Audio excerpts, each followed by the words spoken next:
ಇನ್ನು ಕೇರಳದ ಲವ್ ಜಿಹಾದ್ ಆರೋಪ ಕೇಸ್ಗೆ ಒಂದು ಟ್ವಿಸ್ಟ್ ಸಿಕ್ಕಿದೆ. ಕೇರಳದ ಒಂದು ಪ್ರಕರಣ ಲವ್ ಜಿಹಾದ್ ಅಂತ ಹೇಳಿ ಏನು ಆರೋಪ ಮಾಡಿದ್ರು, ಅದರ ಒಂದು ಟ್ವಿಸ್ಟ್ ಏನಂದ್ರೆ ಕ್ಷಮಿಸಿ ವಿನೋದ್ ಅಂತ ಹೇಳಿ ವಿಎಚ್ಪಿ ಮುಖಂಡ ಪೋಸ್ಟ್ ಹಾಕಿದಾರಂತೆ. ನಿಮ್ಮ ಮಗಳನ್ನ ಉಳಿಸೋದಕ್ಕೆ ನಮ್ಮಿಂದ ಸಾಧ್ಯವಾಗಲಿಲ್ಲ. ತಂದೆ ತಾಯಿ ಹಿಂದೂ ಸಂಘಟನೆಗಳ ಹೋರಾಟ ಎಲ್ಲವೂ ಕೂಡ ವ್ಯರ್ಥ ಆಯಿತು. ಹೋರಾಟದ ಬಳಿಕ ಕೂಡ ಮನೆ ಬಿಟ್ಟು ಹೋಗಿದ್ದಾಳೆ ಮಗಳು.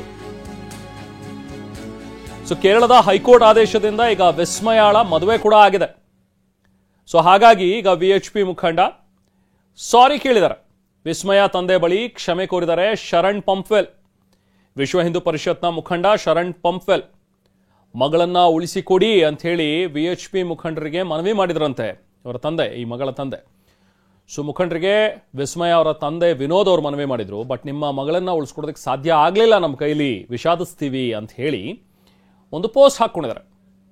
ಯಾಕಂದ್ರೆ ಕೇರಳದ ಹೈಕೋರ್ಟ್ ಆದೇಶ ಕೊಟ್ಬಿಟ್ಟಿದೆ ಈಗ ವಿಸ್ಮಯ ಮದುವೆ ಆಗಬಹುದು ಅಂತೇಳಿ.